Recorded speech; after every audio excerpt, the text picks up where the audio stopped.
As Agatha Christie once said, one of the luckiest things that can happen to you in life is, I think, to have a happy childhood.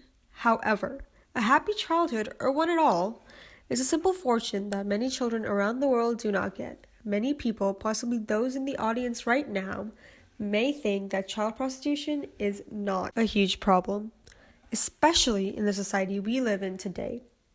But did you know that just in March, the Oklahoma State Senator was charged with child prostitution? Child prostitution is a chilling reality for many children around the world, and this kind of slavery should be put to a complete stop. In the society we live in, prostitution is a huge taboo, so much so that even talking about it makes some people shake their head in disappointment. Moreover, many people refuse to accept that prostitution is a widespread problem, especially when it includes a child.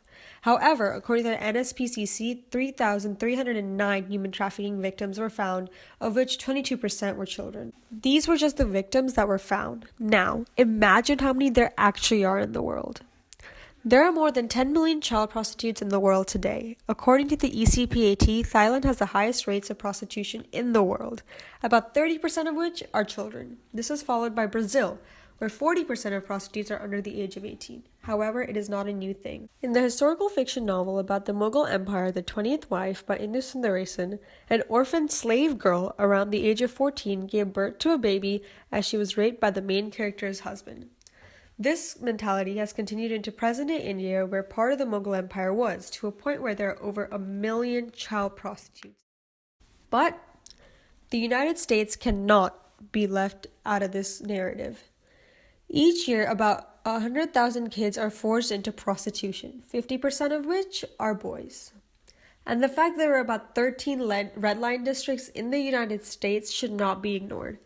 This may seem like a small number, but for it that claims to be so advanced in all ways, 13 red line districts is 13 too many. In fact, the largest red line district in the US used to be just about 5 hours from here in San Antonio.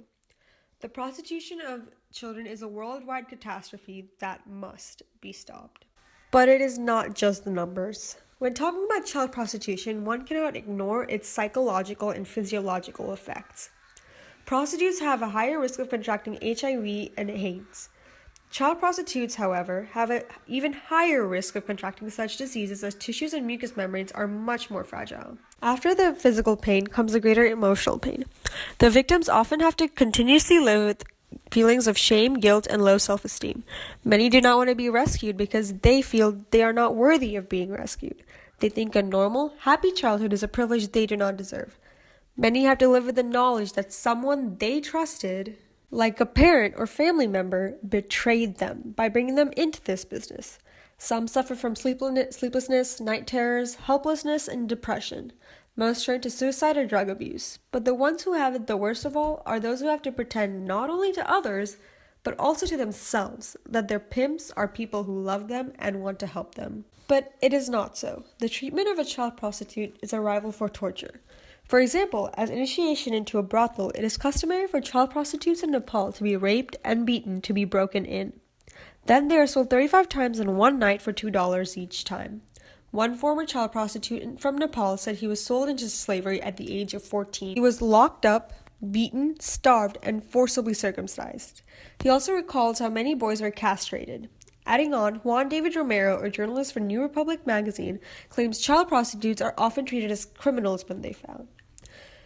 They are treated as if they have committed the worst sin of all time, when in reality they were just trying to survive. Take, for example, Ali.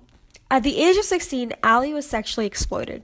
At the time, Ali was struggling with an identity crisis, as most teenagers do.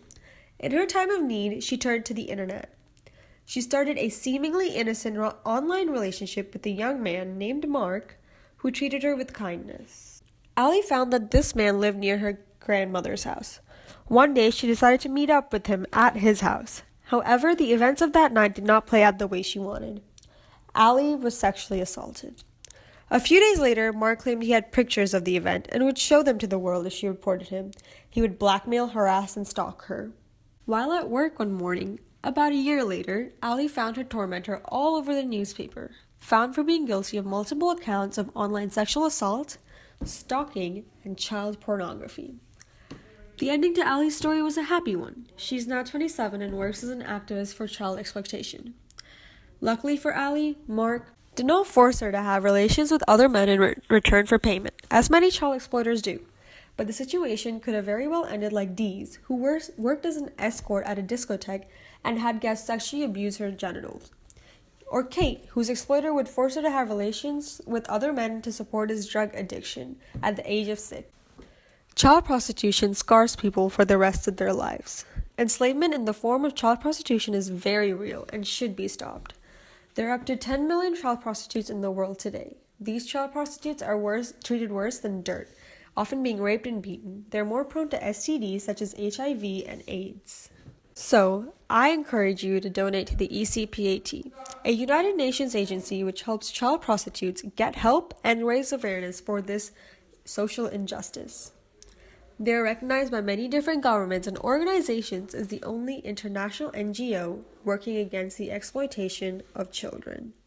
They also have won many high-profile international awards, such as the 2013 Humanitarian Award and the 2012 Asia Democracy Award. And if you cannot donate, educate yourself further on the problem by reading their reports. All reports from 1996 to 2017 are viewable on their website. Moreover, if you see a child being trafficked or forced into prostitution, please call the National Human Trafficking Resource Center at 1-888-373-7888. Please help put an end to this social injustice. Thank you.